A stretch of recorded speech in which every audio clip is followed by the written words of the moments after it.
Now that it's been a few weeks since the release of Chaos Theory Season 2, I'm finally going to give my review.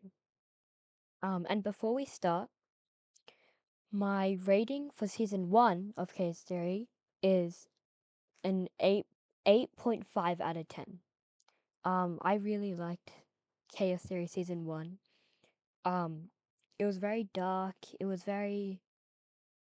um, it was very interesting. Yeah, and I really liked season 1. It was definitely one of the best Jurassic related Jurassic related like installments that we had in a while. Because if you didn't know, the Jurassic movies have just not been that good lately. Yeah, and Jurassic Chaos Theory season 1 just it was so good. Um, yeah, it was really good. Um, and then we got season 2, um, which is the continuation of season 1, and it was also really good. It was it was also really good. And my rating for season 2 is a 7.5 out of 10. So season 1 was 8.5 out of 10 and season 2 is 7.5 out of 10. Oh no, 7 sorry. 7.8 out of 10. Yeah, 7.8 out of 10. This so as you can tell, it's not as good as season 1, but it still is very good. I still enjoyed it a lot. I still thought it was very dark, really intriguing and interesting. Yeah. Um yeah, so I'm going to start my review with everything all the positive stuff about this season. So, I'm going to start off with the darkness, and I think it was really good because it kept the dark and mature elements of season 1, and it didn't change really. It had the same type of maturity as season 1, and it kept that with season 2, which I think was really good. Because that's what actually makes Chaos Theory a really good, like, really enjoyable series and stuff. Yeah. Yeah, so it was much more for mature audiences, and it kept that, which was really good. It also has the same interesting themes as well, although for me, it's not as interesting as season 1. But like it is still very interesting, but it's not as like compelling as season 1. But that doesn't mean it's not interesting. It's still really compelling and interesting and intriguing. It's really good. Um, Another thing about this is we get to see, and this also like ties into the interesting and dark themes, is that we get to see Brooklyn's perspective. And well, we already knew that we were kind of gonna get Brooklyn's perspective for season 2, but I really loved it. They did it really well. We got to see what happened to Brooklyn. And it wasn't what I was expecting as well. I was scared, like, cause you know it was very confusing, really, cause season 1 just made Brooklyn like that little post-credit scene of season 1 made Brooklyn seem like a whole different person. Like she had like this evil persona attitude thing, and then we actually get to see what happens to her in season 2, and it makes a lot of sense now, which is really good. Because it actually reminds me of Camp Cretaceous season 2. I think it was the second or third episode of season 2 of Camp Cretaceous, where we get to go through Ben's perspective. We get to go through Ben's perspective of what happened to him when he fell off the train in season 1 of Camp Cretaceous, and we get to see you know, his perspective of being with Bumpy and then Bumpy growing up and how he became a different person. And I loved that episode. And yeah, it was really cool because with Brooklyn's perspective, we don't only get to see it in one episode, we get to see it laid out in in the season, which is really good. Um, the next thing I want to talk about is the locations, which I thought was really good. They literally just kind of went around the world with this season. I thought it was just mostly gonna be in Africa, and it is. It is mostly in Africa, but um, we also get to go to Dubai, which I was not expecting, which was really cool.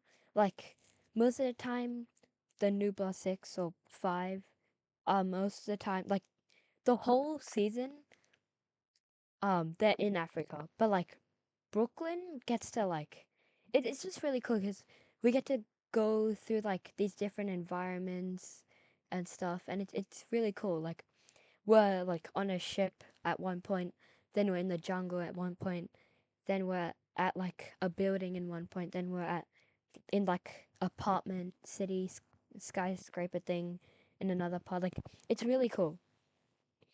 Um, the next part I want to talk about is the dinosaurs.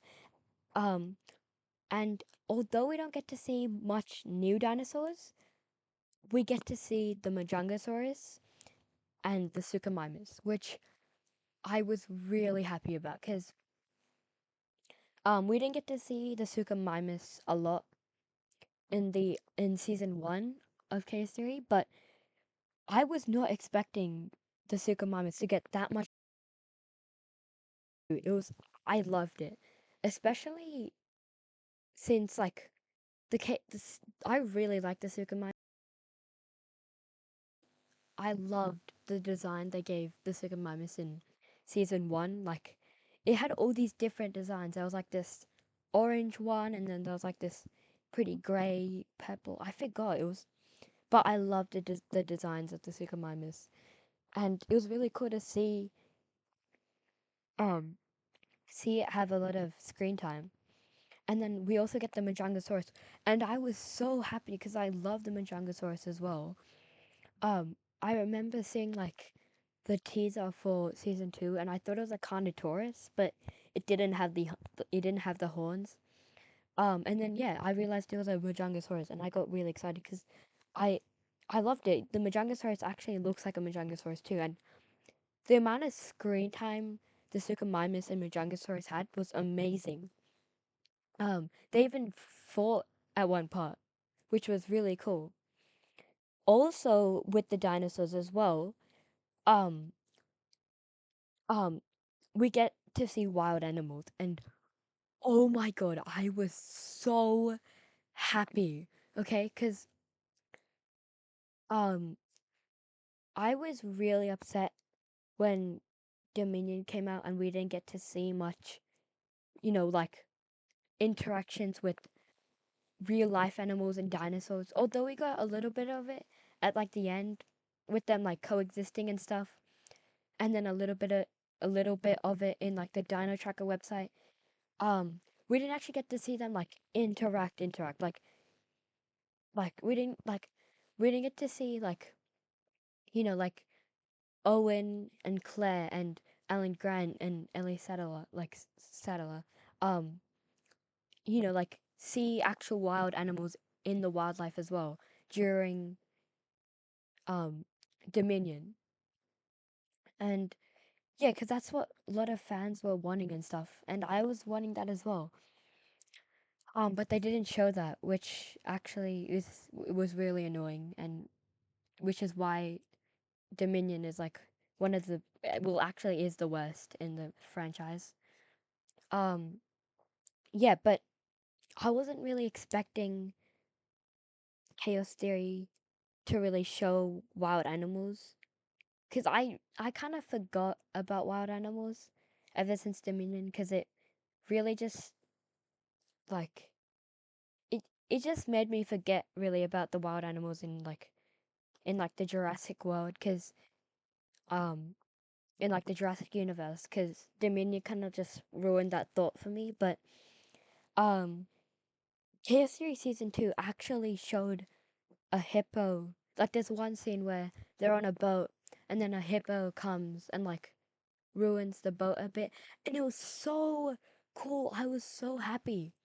And then, even better, we get to see a Suchomimus fight a hippo, and it was so cool. And I was actually kind of laughing a bit because there's a part where like the Suchomimus like bites the hippo's mouth, and yeah, um, but no, I was really I was really happy. Like it's like they listened to the fans. Like it was so good.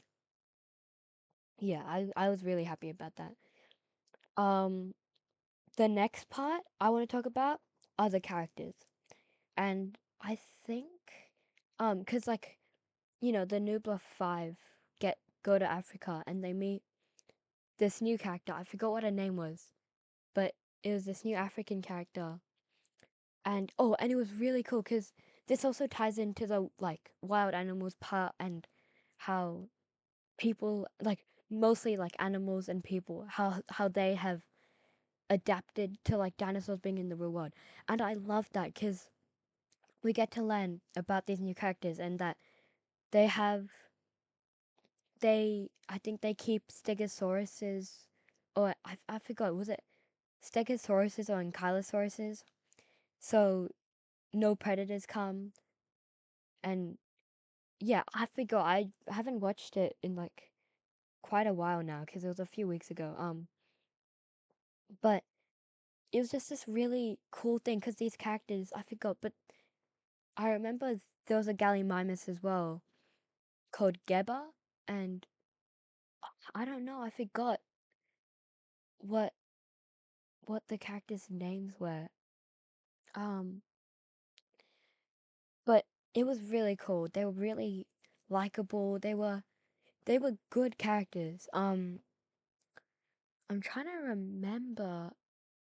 Oh my god, I've forgotten. No, it's fine though.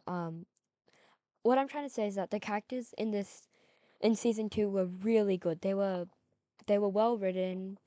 And it was nice because we got to see people around the world adapting to dinosaurs being in the real world, and it was really cool. It was a really interesting and smart idea, and yeah, I loved it. The next part I want to talk about is how the events of season 2 tie into Dominion, because not only does season 2 solve a lot of questions and maybe some plot holes in season 1, but it also gives a better understanding a bit to like Dominion. And yeah, um and we also get to see, I think her name was Sayona, the broker who's actually in Dominion, the one that controls the Atrociraptors in the motor scene. And oh, okay, I don't know. Her design is a bit weird, but because like in Dominion she's Asian, but in her design in season 2 she just looks like a normal person. I don't know. She looks like Arabic in like season 2. It's fine though. Um, but what makes up for that design is that the actual actor in Dominion returns to voice um her character in season 2, which I think was really good because not only does it feel more like better and like more real, like the characters, but most like stuff like this also doesn't happen a lot. Like I remember in season 5 and I think season 3 when we get to see Dr. Wu and Lewis Dodgson, um their voice actors don't actually return, I'm pretty sure. I'm not sure for Lewis Dodgson, but I'm pretty sure Dr. Wu's actor doesn't return for to voice him in Campotations. But yeah, what I'm trying to say is that it's really good that she returned. Yeah. Okay, my next thing I want to talk about is and this is probably my favorite, is the interesting dinosaurs, behaviors and designs. And I'm mostly talking about um the like last 2 episodes or 3 episodes, like episodes 8 or 9 to 10. Especially 10. I think 10's like one of my favorite episodes of season 2.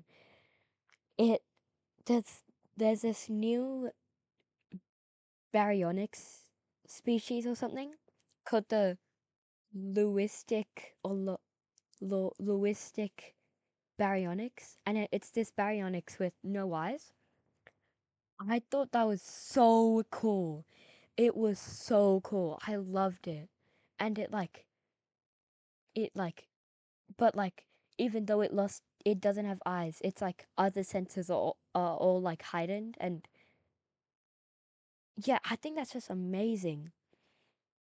I really like that. Um and then there's also a scene in episode 10 of season 2 where the Atrociraptor sees that, I think Dr. Saw, he sees Dr. Saw like clicking, and then the Atrociraptor starts clicking with its mouth, and then it starts like controlling the baryonyx. And oh my god, that scene was amazing. I was not expecting that. That's probably one of my most favorite scenes of all of Case Theory. Like, um, it really just kind of made me happy because like we didn't get to see a lot.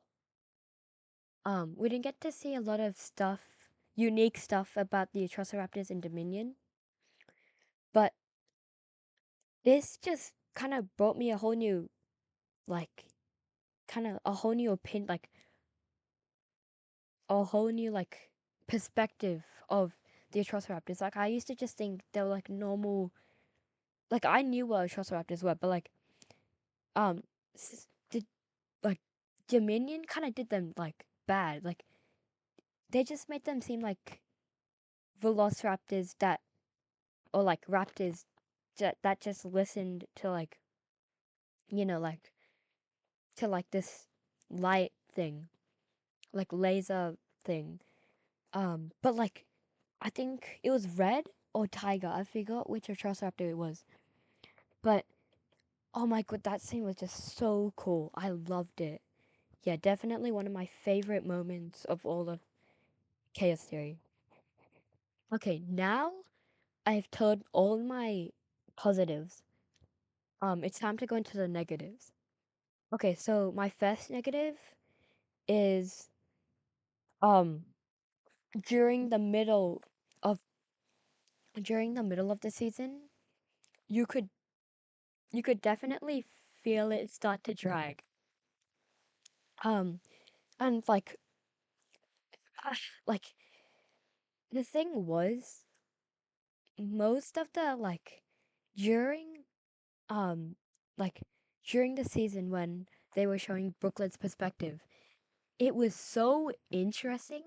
Like Brooklyn's perspective, it was so interesting that everything else was just so boring, or like just felt unneeded. Cause like, and this was just mostly during the middle of the season where um it was getting really interesting on Brooklyn's perspective side, but like everything else that the Nubla Five were doing in Africa just kind of felt boring. And also some of the scenes during the middle of the season just kind of felt like unneeded, and it didn't really impact and affect the plot.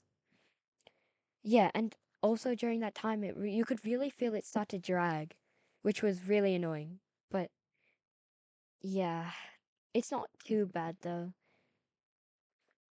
Um, my next negative is and this was actually like I don't think anyone's talked about this yet, but I really just was not happy about it.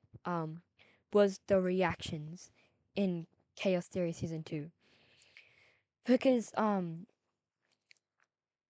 what made me really excited for season 2 was, like to see what happens to Brooklyn, but also to see what the what I was really excited to see like Darius's and like Kenji's and like all like especially Darius and Kenji, like their reaction to Brooklyn. But it was just like um there's a scene where